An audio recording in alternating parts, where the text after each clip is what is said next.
Bonjour Delphine. Bonjour.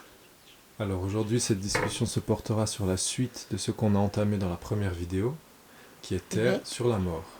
On a pu discuter de où vous veniez, de vos débuts, de cette histoire avec la maladie au tout début. Et maintenant j'aimerais un peu savoir plus sur la mort, en particulier votre rapport que vous aviez avec. Oui. Alors bonjour à tous déjà, pour commencer. Merci d'être là si vous êtes là. Euh, Donc voilà, on avait abordé pas mal de choses la dernière fois. Et puis maintenant, j'aimerais quand même donner deux, trois éclaircissements et plus de précision, évidemment. Donc pour dire, j'aimerais dédiaboliser complètement la mort. Parce qu'en fait, la mort n'est pas une cause en soi. C'est une cause parce qu'elle interrompt notre vie, elle interrompt celle des autres aussi, parce qu'il y a des impacts sur nos proches, mais c'est une conséquence, la mort, c'est pas la cause en soi. Donc c'est ça le plus important que je voulais dire, c'est que elle était, elle est nécessaire. Elle est nécessaire et de toute façon, on peut pas, elle est inéluctable surtout, on peut pas, on a beau faire des études qui sont absolument dantesques là-dessus pour prolonger la vie, pour les médicaments. D'ailleurs, la science a fait un énorme progrès avec ça. Elle nous rallonge de plus en plus la vie. La longévité, elle est telle qu'on peut envisager maintenant de voir nos arrière-petits-enfants, de pouvoir combattre la maladie beaucoup plus facilement que. Mais ça, c'est en rapport avec les médicaments, avec la science, avec toute la technologie et le progrès qu'il en est. Mais cependant, même si on recule l'échéance, l'heure tourne, malgré tout. Donc nous n'avons pas réussi à aller au-delà de 120, 125 ans, mais vraiment dans des cas qui sont très extrêmes. Alors, j'aimerais vraiment apaiser les âmes et les gens pour qu'ils en aient le moins peur possible. Justement, alors, mais en même temps, ce qui est très paradoxal, c'est de ne pas en avoir peur, mais en même temps la redouter, parce que c'est ce qui nous permet d'éviter de nous pencher du 9e étage, c'est ce qui nous permet d'être prudent, d'envisager certaines activités ou se placer dans des situations qui pourraient être dangereuses, hein, où notre cerveau nous met en alerte pour nous protéger, mais on ne l'écoute pas, donc on s'expose. Et puis il y a des mauvaises rencontres, il y a des mauvaises choses qui se passent, donc on ne la veut pas. On l'envisage vraiment différemment. On en a...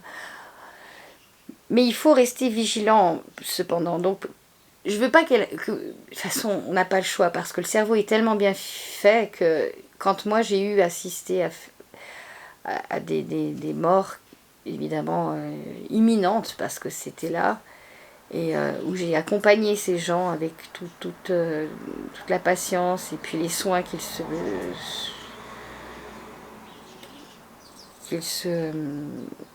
qu'ils se pouvaient, j'entends à mon échelle, pour soulager au mieux et puis pour les faire passer de l'autre côté de façon beaucoup plus sereinement possible, entre guillemets. Mais le cerveau est tellement bien fait qu'il est complètement comme anesthésié, il se rend plus compte. C'est comme quand on met un enfant au monde sans péridurale. Il y a un phénomène physiologique au niveau du cerveau cérébral qui fait que ça nous coupe. Cette douleur extrême nous emmène, malgré nous, ailleurs. Et c'est ce qui nous fait supporter l'insupportable parfois. En ce qui concerne la douleur extrême, des choses où on est confronté. Mais je voulais vraiment insister sur le fait que la mort est une conséquence, n'est pas la cause précise. Et de ne pas avoir peur d'elle, c'est quelque part une délivrance, mais il faut aussi être vigilant pour ne pas aller vers elle le plus loin possible. J'entends qu'on continue à vivre le plus possible en sachant qu'elle est là, mais en n'ayant pas encore envie de la visiter, même si c'est une alliée, même si, suivant ce qu'on fait, et suivant nos actes, suivant nos actes et suivant ce qu'on peut envisager de faire dans des sports extrêmes, dans des accidents de voiture, des choses qui peuvent nous entraîner la mort. C'est ça dont il faut rester vigilant et c'est de ça dont il faut avoir peur. Notre comportement, comment on se place, qu'est-ce qu'on fait pour pouvoir y aller là-bas. Et donc c'est surtout notre comportement qu'il faut revoir, je pense. C'est important de vivre aussi. Alors, de vie, bien sûr, mais on vit tous, hein. Mais c'est sûr que quand on fait des sports extrêmes ou quand on fait de la course extrême, moi par exemple, j'ai eu ce qui m'a calmé considérablement, c'est qu'un dimanche après-midi, je suis montée courir en voiture à Gex, sur le col de la Faucille par exemple, et j'ai eu un accident terrifiant où on a dû être désincarcéré.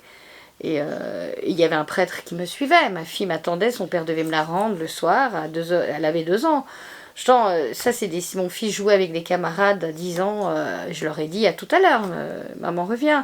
Alors maman a failli ne pas revenir, j'entends. Donc on ne se rend pas compte, il y a beaucoup d'inconscience parce qu'on se nourrit aussi d'une certaine adrénaline. On pousse nos limites, on veut savoir. Hein, et puis on croit que ça n'arrive jamais qu'aux autres. Hein.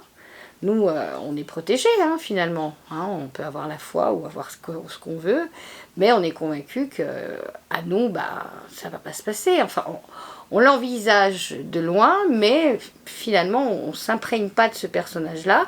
Donc, du coup, on continue à rythmer notre vie en fonction de nos pulsions, de ce qu'on souhaite, de ce qu'on veut. Et ce jour-là, quand il y a le prêtre qui m'a suivi, qui absolument pas de façon intentionnelle, hein, il se promenait lui aussi, hein, et voilà. Donc il y avait un prêtre derrière la voiture, il a assisté à l'accident, il a vu tout ça. J'ai eu une commotion, j'étais en sang, enfin l'horreur, donc un truc qui était absolument abominable, mais complètement de ma faute, j'entends.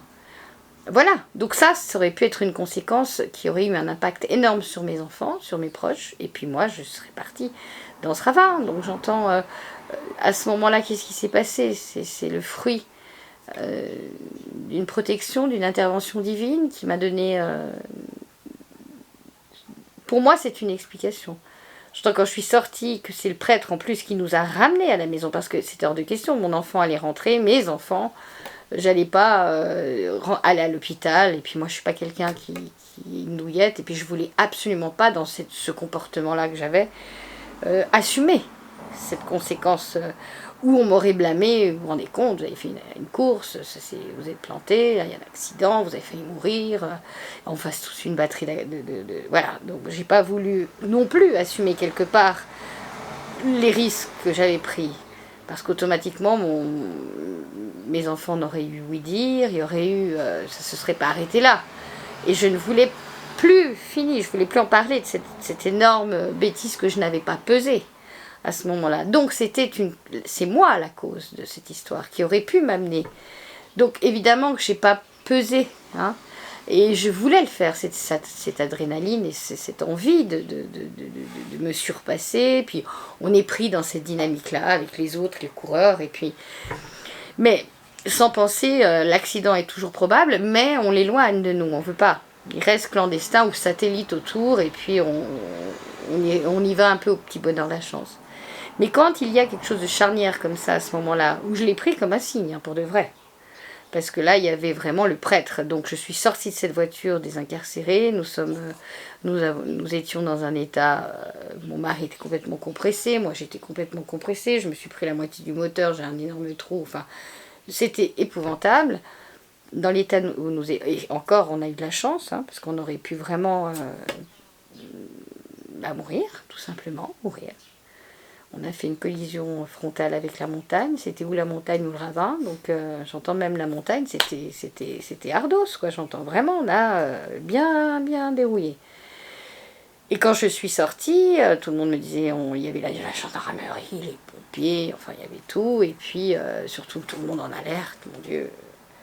Ils nous regardaient avec des yeux, enfin c'est là où j'ai réalisé finalement l'impact que ça avait, parce qu'on ne réalise pas, on est un peu dans les choux, on est complètement... puis on est vivant, mais ça on s'en rend même pas compte non plus. Et c'est quand ce prêtre est venu immédiatement, qu'il a ouvert sa Bible, et puis j'étais assise et qu'il a commencé, j'ai dit vous êtes prêtre? Il m'a dit oui.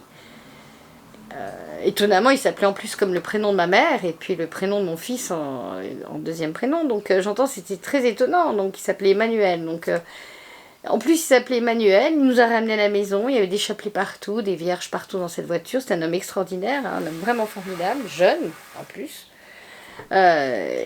auquel il a parlé longuement avec moi. Et à ce moment-là, bien précisément, ma fille avait 2 ans, j'ai décidé d'arrêter de courir. Mon fils avait 10 ans, c'était un garçonnet.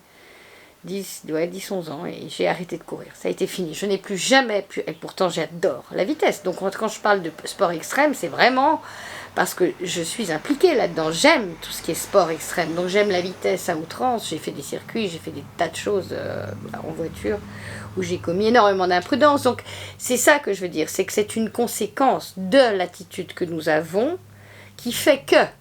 Mais quand nous sommes après physiquement complètement anéanti, donc broyé, paralysé, cassé en deux, enfin, avec tout ce que ça implique, un accident ou une agression ou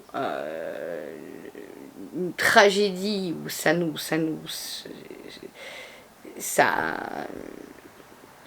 ulcère, ça nous en met partout, enfin j'entends, on est complètement diminué, où il y a un impact là-dessus, et qu'il y a une souffrance extrême.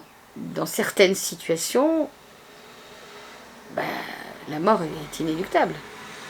Et c'est de ça, donc, que ce n'est pas elle la cause. Alors de vivre, oui, bien sûr qu'on vit tous. Mettre un enfant au monde, c'est un danger. Si on pèse tous les dangers, on ne fait plus jamais rien. Mais il y a aussi une attitude à avoir, j'entends, à peser. Mais il y a des choses, des adrénalines, on a besoin de fonctionner comme ça, donc l'humain fonctionne comme ça, on fonctionne tous comme ça, on va blâmer personne parce que ça fait vraiment partie de notre nature, sinon on s'éteint, on n'est pas épanoui, on a besoin aussi de voir nos limites. Et des fois, malgré nous, nous avons besoin de les franchir. Quand on se retrouve dans des cas extrêmes, où il y a des inondations, où on se retrouve devant des catastrophes naturelles, où il faut y faire face, on va se surpasser, on va trouver la force qui est surhumaine. Donc ça aussi, c'est nécessaire, cette adrénaline. Mais la mort, on la voit, elle est là. Mais c'est une alliée, c'est une alternative, en fait. Ou quand c'est vraiment le chaos total et qu'il n'y a plus d'autres opportunités, plus d'autres options pour nous, elle se présente à nous. Voilà, c'est tout. Mais on ne va pas la motiver, on va pas se motiver à aller chez elle comme ça. Non, enfin, à mon sens. Ça change sa perception quand on est confronté à elle, comme dans ce cas, cet accident. Comment ça a changé? Oui, ça change. Bon, moi, j'ai eu énormément d'épisodes où j'ai failli, malgré moi et à cause de moi, mais ouais, effectivement, ça change, bien sûr. Puisque j'ai pris la décision, alors que j'adore ça. C'est pour ça que je m'achète toujours des voitures qui sont absolument médiocres, à comparer de ce que j'ai conduit comme bolide. J'entends, je ne peux pas avoir une voiture qui conduit vite, c'est impossible pour moi. Donc toutes les voitures que je choisis, c'est des voitures qui sont tranquilles, qui sont tempérées, parce que je sais que si j'ai une voiture puissante dans les mains, je vais devoir toujours mener ce combat en me disant ça fait du bien. Et puis d'un côté, j'ai une vie, donc j'ai pas du tout envie de ça. Sans compter maintenant les contrôles, les compagnies où ils ont. Mais il y a 40 ans en arrière, il n'y avait pas tout ça. 30 ans en arrière, il n'y avait pas tout ça. Donc, même 35 ans, 37 ans en arrière, il n'y avait pas tout ce qu'on a aujourd'hui. Mais c'est un danger, oui, c'est un risque. Alors le danger que nous prenons, parfois, il est nécessaire parce qu'il nous sort de l'impasse. On a cette puissance en nous, tout d'un coup, on a cette adrénaline, on ne se rend même pas compte de la force que nous avons tous en veille, qui nous pousse toujours à sauver quelqu'un ou à être dans des situations, je vous dis, quand c'est les catastrophes naturelles, où il y a des choses qui se passent, où il faut sauver sa peau, ou aller enlever son enfant sous un décombre, la mère, elle la trouve, l'énergie, elle la trouve, la force. On se demande comment elle la trouve, la force. Certaines fois, il y a cette puissance comme ça que nous avons tous à chacun. Et c'est ça, je pense, qu'à certains moments, on a besoin de la rencontrer, cette puissance, cette force en nous qui nous fait nous surpasser. Et c'est ça qui nous met en danger, en fait. Tout simplement, parce qu'on a cette force et cette capacité tous. Genre, quand on dit qu'une maman, elle voit son enfant sous une voiture et qu'elle soulève la voiture pour le sortir, c'est vrai. Je l'ai vu de mes yeux. Vraiment. Et c'est juste incroyable. Et le gosse, elle le sort. Elle le sort de là. Elle ne mesure pas à ce moment-là la force qu'il faut pour sortir son môme de là. Sinon, elle y mettra sa force et elle mourra à côté de lui jusqu'au dernier souffle pour le sauver. Donc c'est ça, c'est cette capacité-là que nous avons tous à chacun, cette force où tout d'un coup cette adrénaline elle est distribuée et je pense que c'est souvent quand on fait des sports extrêmes ou qu'on flirte quelque part avec la mort, c'est parce que nous avons besoin de retrouver cette émotion-là, ce sentiment de surpuissance, parce que nous l'avons vraiment en potentiel. Mais il faut être placé dans une situation bien spécifique au niveau émotionnel, au niveau environnemental. Donc il faut vraiment qu'il y ait un déclic qui se déclenche, enfin qui s'opère pour qu'on puisse, que cette adrénaline soit déversée et qu'on part comme une fusée, quoi, où on est capable de ça. On a tous ce potentiel et c'est ça qu'on aimerait fréquenter. Dans le cas où la mort est inévitable, vous dites qu'il faut la dédiaboliser. Ouais. C'est-à-dire que cette conséquence, elle n'est pas forcément mauvaise. Elle est mauvaise à partir du moment que c'est jamais le moment. Il a juste prévu d'aller, comme moi, j'ai prévu juste un dimanche après-midi où il faisait magnifiquement beau d'aller courir. La tragédie aurait pu vraiment avoir, elle a eu lieu, mais elle aurait pu vraiment avoir des conséquences terribles. Ça aurait été navrant pour mes enfants, moi je suis partie. Évidemment que c'est moche. Là, parce que je vous en parle, c'est de mon vivant, maintenant que je peux avoir le recul et vous dire oui, c'est moche, j'aurais pas aimé mourir à ce moment-là, j'aurais pas profité de mes enfants et de la vie, voilà. Mais moi, je suis partie, personnellement. Donc, ça s'arrête. Enfin, c'est ceux qui restent. C'est les petits, maman, elle est morte. En faisant quoi, maman? Elle n'est pas morte d'une maladie où elle c'est inéluctable, elle n'avait pas eu un cancer, maman, ou elle n'a pas eu quelque chose où elle n'avait pas le choix, maman. Elle n'a pas choisi d'avoir un cancer. Mais elle a choisi de monter dans cette voiture et de rouler à 500 ou 400 km/h. 300 km/h en tout cas. Donc elle l'a choisi, ça. Donc il peut y avoir une forme d'égoïsme aussi qui sera répercutée sur le psyché ensuite de nos enfants. Il faudra qu'ils commencent à comprendre pourquoi. En m'ayant, comment elle a pu se mettre en danger comme ça. Donc c'est tout aussi chez eux que ça reste. C'est à eux après de bosser pour pouvoir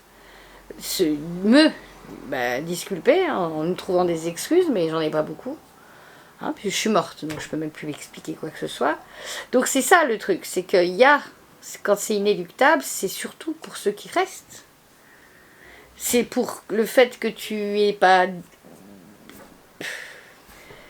pensé une seule minute que tu allais mourir alors que faut être con. J'entends, tu fais quelque chose où tu vas monter à 350 km/h. Tu sais qu'il y a un risque énorme. Le moindre petit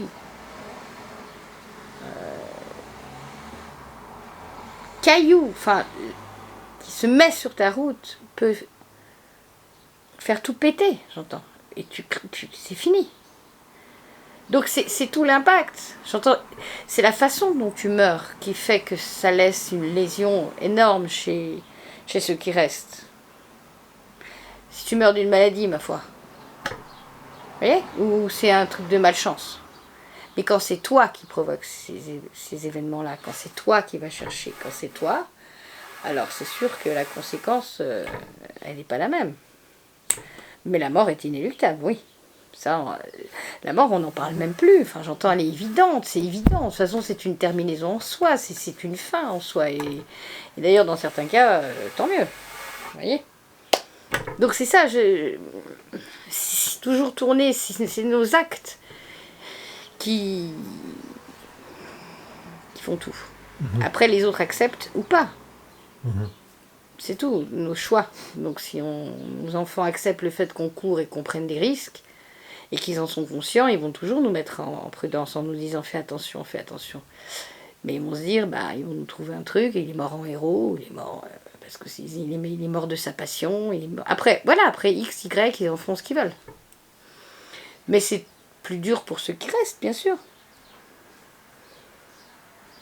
Donc Mais la mort est inéluctable. De toute façon, qu'on ne fasse rien, y compris toute la journée, du matin jusqu'au soir, ou qu'on fasse rien, on travaille dans un bureau, qu'on a une petite vie tranquille, pépère, on ne sait jamais, on est toujours de toute façon sous cette épée Damoclès parce qu'elle est là.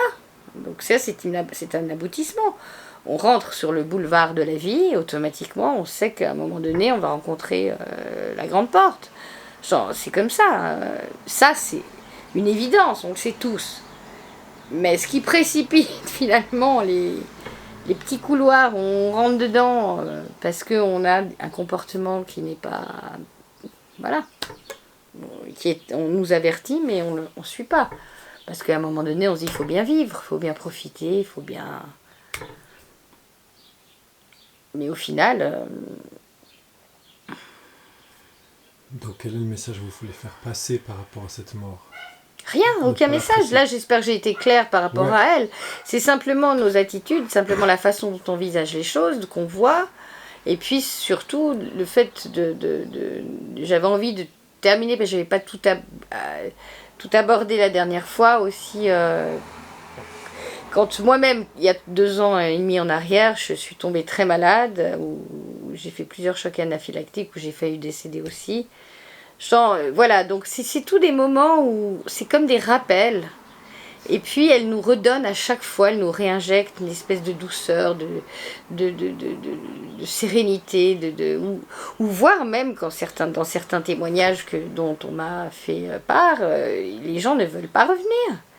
Ils reviennent, ils réintègrent leur corps dans la douleur, alors que là-haut ils étaient super bien, ils étaient sereins, ils étaient... Et puis après, il y a leurs enfants. Il y a quelqu'un qui est venu qui leur a dit non, mais c'est pas le moment, c'est pas maintenant, donc tu dois revenir. Et ils reviennent, ils redescendent, ils réintègrent leur corps physiquement terriblement douloureux, suite à un accident, suite à un coma, suite à tout plein de facteurs qui font qu'on se retrouve évidemment dans cet état. Hein. On ne tutoie pas la mort comme ça, sans l'avoir un petit peu...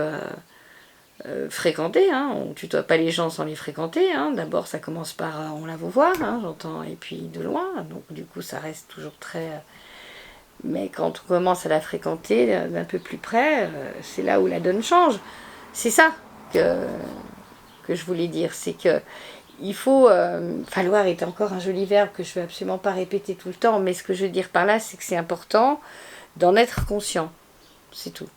Et que quand c'est le moment, et voilà, on ne peut rien y faire. Parce que s'en remettre à la foi. Et se dire... il y a plusieurs philosophies qui nous disent pourquoi il y en a certains qui partent avant, d'autres qui partent plus tard, d'autres qui s'en vont au milieu. Il y a plusieurs formes d'explications qu'on essaye de donner pour finalement penser nos plaies et se donner une raison. Mais est-ce qu'on a vraiment, quand on perd un enfant qu'il est petit, ou quand on perd un frère, quand on perd une sœur, qui sont jeunes et qui sont dans la fleur de l'âge vraiment, est-ce qu'une maman peut trouver... elle peut continuer à vivre avec, mais c'est pour ça que si la mort est intervenue, c'est qu'il y avait en tout cas une bonne raison, ça c'est sûr. Et qu'on pouvait absolument pas lutter. On ne peut pas lutter contre la mort. C'est simple. J'ai essayé, j'ai perdu des proches, je les avais même dans mes bras. Et même si de toute notre âme on veut pas, parce que on veut la garder, on veut continuer encore avec. On ne peut pas lutter contre la mort. Elle vient, elle le prend. Mais c'est fini. Qu'est-ce qu'on fait après? Donc, s'il y a bien une chose qu'on ne peut pas mener le combat, c'est un combat qu'on peut mener de par nos attitudes et de par nos actes et de ce qu'on fait et encore.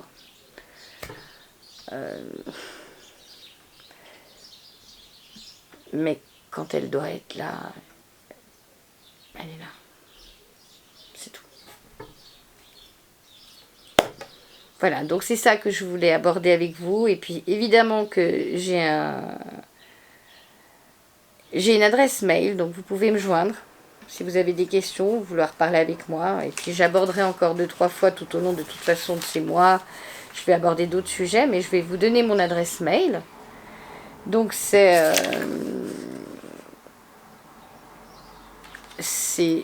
d.adresse.secours@gmail.com. Tout en minuscule et tout attaché. Donc je répète, d.adresse.secours@gmail.com. Et là, vous pouvez m'envoyer des mails et puis on peut converser, on peut discuter, on peut même en parler. Vous pouvez me poser toutes les questions que vous voulez. Mais de toute façon, là, c'était vraiment pour terminer un petit peu ce que j'avais commencé en première partie. Mais il y a des tas de choses à dire de toute façon, des tas de situations. Et puis vous pouvez me donner des tas d'exemples et des tas de choses où on pourrait en parler. Et puis évidemment essayer de comprendre, d'appréhender tout ça, de pouvoir l'assimiler aussi, de vous aider sur ce chemin. Donc voilà, j'espère que le message est passé. N'hésitez pas à m'envoyer des mails. Hein, et puis je me ferai un grand plaisir d'essayer de vous répondre au mieux. Je vous embrasse et je vous souhaite vraiment tout de bon. Au revoir.